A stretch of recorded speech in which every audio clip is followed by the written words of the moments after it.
दुनिया की सबसे प्राचीन सभ्यता अगर कोई है तो वह है सिंधु घाटी सभ्यता। यह कहानी है एक ऐसी विरासत की जो समय, सीमा और समंदर पार करके भी हमेशा जिंदा रही। मोहनजोदड़ो सिंधु घाटी सभ्यता का एक हिस्सा जो सिंधी विरासत की एक अमर निशानी है। यह शहर सिंधु नदी के किनारे बसा था, जहां से एक समृद्ध सभ्यता की शुरुआत हुई। उनकी सड़कों की बनावट, घरों की रचना, सब कुछ बहुत आगे का था।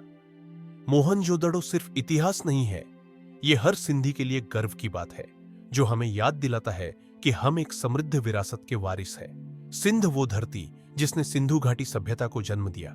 यही सिंधी भाषा, पहनावा, लोकगीत, लोक नृत्य और परंपराओं की जन्मभूमि है। यहां व्यापार, कला और आध्यात्मिकता सब कुछ था। सिंध एक सोच है, एक विरासत है जो हर सिंधी के दिल में जिंदा है। राजा दाहिर सेन सिंध के अंतिम हिंदू राजा थे, जिन्होंने अपने धर्म, अपनी संस्कृति और अपनी प्रजा के लिए आखिरी सांस तक लड़ाई लड़ी। उनकी बहादुरी और बलिदान आज भी हर सिंधी के दिल में जिंदा है। राजा दाहिर सेन ने अपने प्राण देकर धर्म की रक्षा की। वो सिर्फ एक राजा नहीं, एक प्रेरणा है जो हमें सिखाते हैं कि अपने मूल्यों के लिए कैसे डटे रहना चाहिए। उस समय एक अत्याचारी सुल्तान मीरक शाह ने सिंधी हिंदुओं पर जबरन धर्म बदलने का दबाव बनाया। तब सिंधी समाज ने सिंधु नदी के किनारे 40 दिन का व्रत रखा और भगवान से प्रार्थना की। 40वें दिन आकाशवाणी हुई, रतनचंद और माता देवकी के घर एक पुत्र जन्म लेगा जो इस सुल्तान का घमंड तोड़ेगा। इसलिए 40 दिन का व्रत आज भी चालीहा साहब के रूप में मनाया जाता है। माता देवकी और पिताजी रतनचंद के घर विक्रम संवत 1007 950 ईस्वी चैत्र मास के चेत चांद के दिन भगवान झूलेलाल का जन्म हुआ। जब उन्हें झूले में रखा गया तो झूला खुद ब खुद झूलने लगा, इसलिए उनका नाम झूलेलाल रखा गया। भगवान झूलेलाल ने मीरक्षा को अपनी सेना दिखाई और फिर मीरक्षा ने अपने आप को आत्मसमर्पण कर दिया। भगवान झूलेलाल को वरुण देवता का अवतार भी माना जाता है, जिन्होंने धर्म और समाज की रक्षा की और सिंधियों के इष्ट देव बन गए। सिंध की धरती पर स्थित है भगवान झूलेलाल का प्रसिद्ध मंदिर उदयरोलाल। यह मंदिर सिर्फ एक धार्मिक स्थल नहीं, आस्था की निशानी भी है। यह हमें याद दिलाता है कि भगवान हमेशा हमारे साथ होते हैं, बस हमें उन पर विश्वास बनाए रखना चाहिए। 1947 में जब देश का बंटवारा हुआ तो सिंधी समाज ने अपने धर्म को बचाने के लिए अपनी जन्मभूमि सिंध छोड़ दी और भारत आ गए। मन में विश्वास था और होंठों पर भगवान झूलेलाल का नाम। कुछ लोग सिंध से एक पवित्र जोत लेकर उल्हासनगर आए। वहीं उल्हासनगर के मिलिट्री तालाब के पास आकर वहीं उन्होंने इस जोत को स्थापित किया।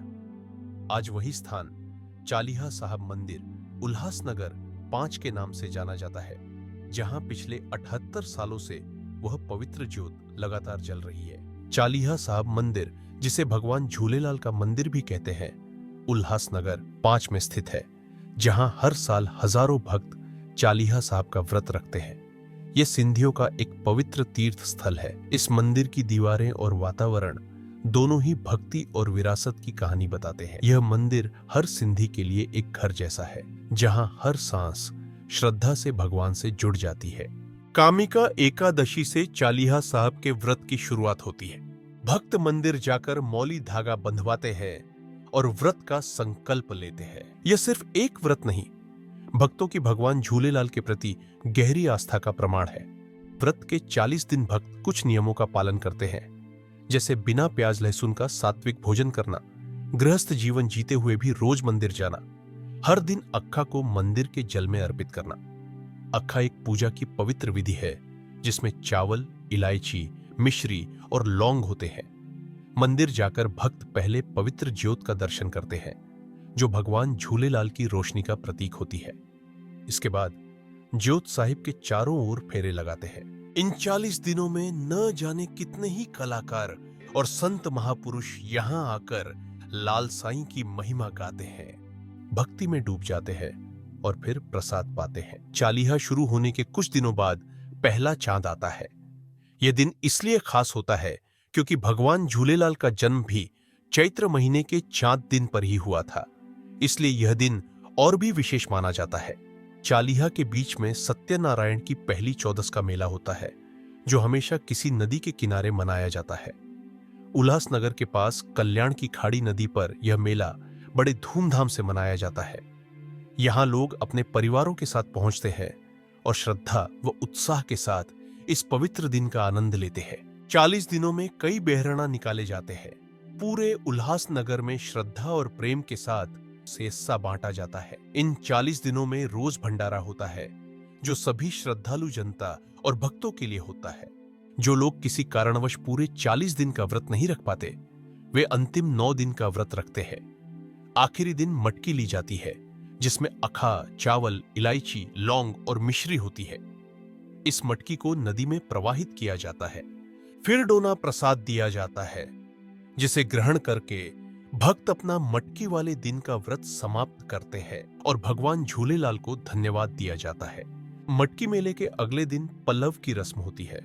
पल्लव का मतलब होता है अपने लाल साईं के चरणों में झोली फैलाकर प्रार्थना करना। इस रस्म में संत और महात्मा पल्लव गाते हैं और भक्ति में डूबकर भगवान का आभार व्यक्त करते हैं। पल्लव के साथ मेला समाप्त होता है और सभी भक्त अपने जीवन में लौट जाते हैं, दिल में श्रद्धा और भक्ति की अमूल्य यादें लेकर। यह सिर्फ एक परंपरा नहीं, एक विरासत है जो सदियों से चलती आई है और आने वाली पीढ़ियों तक चलती रहेगी।